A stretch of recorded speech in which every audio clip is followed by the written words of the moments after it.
reste plein.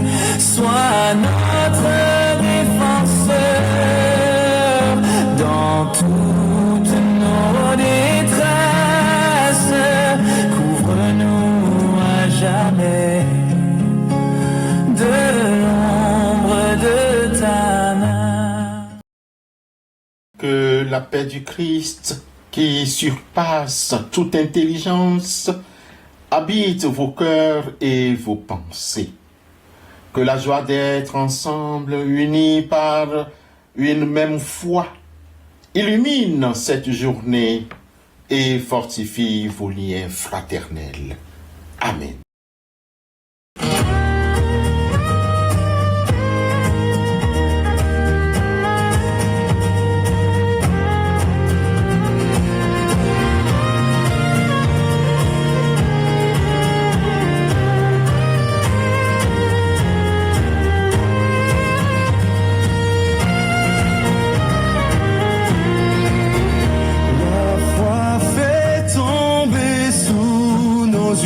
Les plus fortes murailles, la foi nous rend victorieux et gagne les batailles,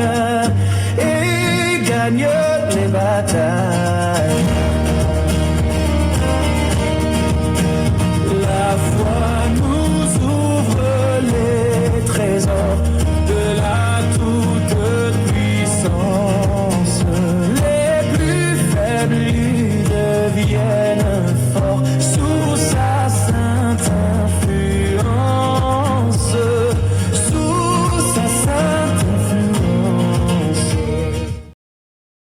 Bien-aimés frères et sœurs, regardons autour de nous, nos parents, nos enfants, nos amis, nos collègues, nos camarades de lutte. Ces liens ne sont pas de simples détails de notre quotidien. Ce sont les piliers invisibles de notre bonheur. Mais prenons-nous vraiment le temps d'honorer ces relations vitales avant qu'elles ne se fragilisent? La Bible déclare, en effet, nul de nous ne vit pour lui-même et nul ne meurt pour lui-même. Épître de Paul aux Romains, chapitre 14, le verset 7. Par ce verset, nous comprenons que tout ce que nous faisons a un impact sur nous et sur les autres de façon positive ou négative, en bien ou en mal. Nous devons soigner nos relations en commençant par celles que nous avons avec Dieu. Soignes-tu ta relation avec ton Dieu en t'efforçant d'appliquer ses commandements? Quand notre relation avec Dieu atteint un certain niveau d'intimité, nous disposons d'un outil efficace pour établir des relations positives avec les autres. Bien-aimés, nous vivons dans l'intimité du Seigneur quand nous nous laissons guider par sa parole et quand nous l'invoquons à chaque instant de notre vie. Paul, l'apôtre, après avoir dit que nul ne vit pour soi-même, ajoute, « Car si nous vivons pour le Seigneur, et si nous mourons pour le Seigneur. » Soit donc que nous vivions, soit que nous mourions, nous sommes au Seigneur. Épître aux Romains, chapitre 14, le verset 8. Bien-aimés frères et sœurs, malgré cet enseignement, il nous arrive de vivre des horreurs. Mère et fille brouillées par une rancune, conjoints qui érigent un mur de séparation entre eux, épouse qui fait de grève de foyer, frères et sœurs qui ne s'entendent pas à cause d'un vieux compte non réglé, amis qui s'ignorent après avoir vécu beaucoup de merveilleuses choses ensemble, belle-fille et belle-mère qui ne peuvent se supporter alors qu'elles affectionnent le même homme. Toutes ces situations et bien d'autres encore plus graves endurcissent les cœurs et empêchent une cohabitation heureuse. Triste sort que nous vivons ces derniers jours. Ne soyons pas étonnés. Le Christ lui-même prédit que les relations les plus proches seraient les plus éprouvées. Car je suis venu mettre la division entre l'homme et son père, entre la fille et sa mère, entre la belle-fille et sa belle-mère. Et l'homme aura pour ennemi les gens de sa propre maison. Évangile de Jésus-Christ selon Matthieu, chapitre 10, versets 35 et 36. Bien-aimés frères et sœurs, avant Jésus-Christ, le prophète Michée, dans son chapitre 7, le verset 6, écrivait déjà « Car le fils outrage le père, la fille se soulève contre sa mère, la belle-fille contre sa belle-mère. Chacun a pour ennemi les gens de sa maison. » Michée chapitre 7, verset 6. Au regard de ces défis, il apparaît que deux qualités vitales sont essentielles pour restaurer et bâtir des relations saines, l'humilité et l'empathie. Tournons nos regards vers l'humilité de Jésus-Christ, lui qui, au comble de la souffrance, a trouvé la force de pardonner ceux qui le maltraitaient. Inspirons-nous de son empathie, cette capacité divine à être profondément sensible aux blessures et aux besoins d'autrui.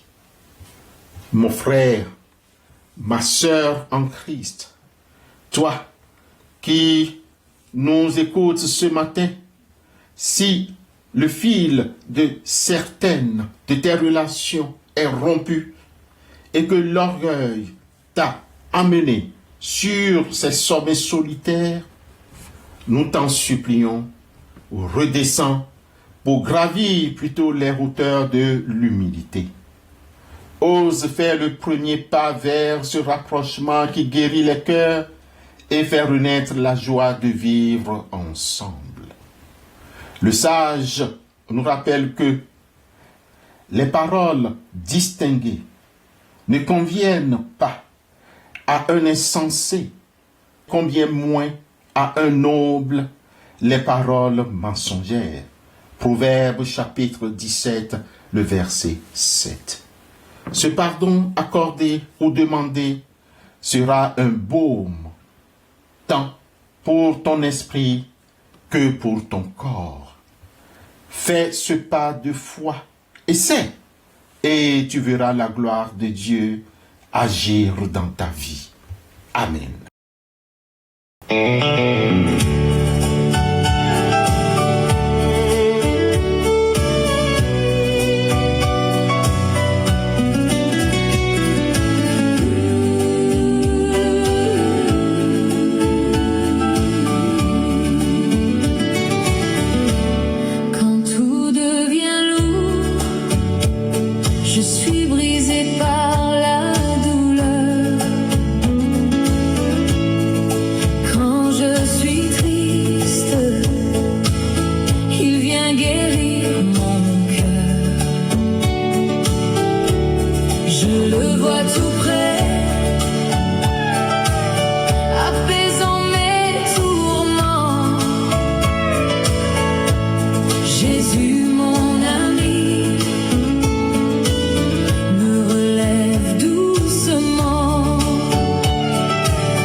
Seigneur éternel, Nous élevons nos cœurs vers toi ce matin et nous te disons merci pour le souffle de vie, pour ta présence constante qui nous rassure et pour ton amour qui ne faillit jamais. Tu es la source de toute joie et le rocher de notre salut. Nous te remettons les familles divisées, nos parents, nos frères, nos sœurs et les fidèles de nos églises qui traversent le désert de la division. Là où l'amertume a pris racine, sème ta paix. Brise les barrières de l'orgueil et restaure les liens brisés, afin que l'unité triomphe des malentendus.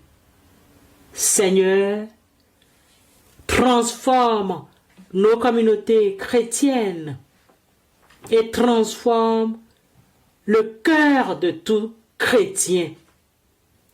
Accorde-nous un cœur humble, loin de tout jugement et de toute quête de vaine gloire.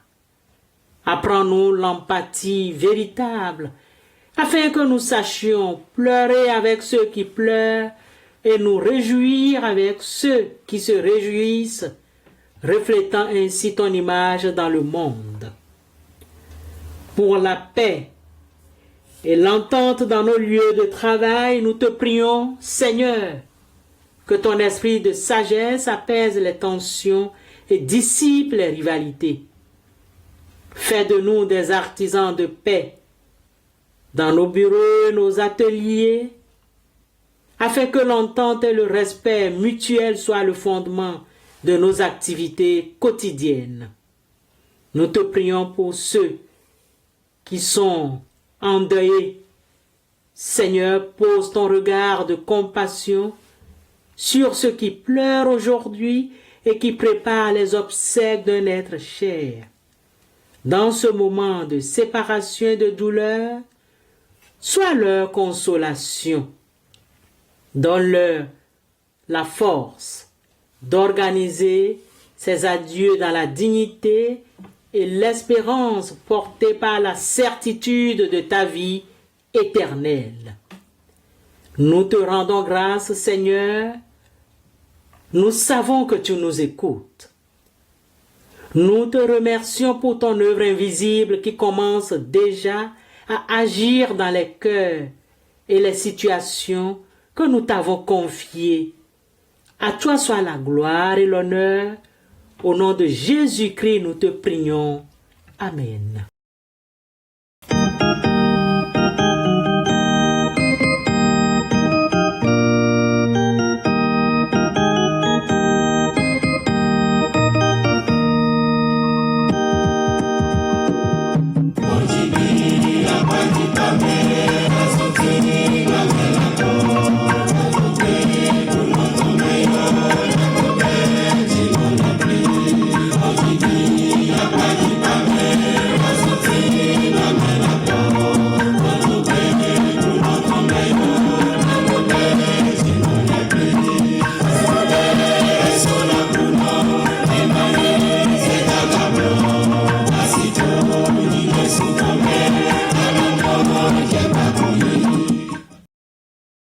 Que le Seigneur vous bénisse et vous garde.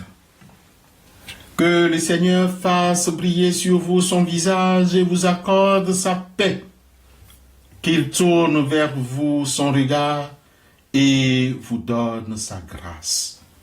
Allez avec courage, porteur d'humilité et d'amour, dans le nom du Père, du Fils et du Saint-Esprit. Amen.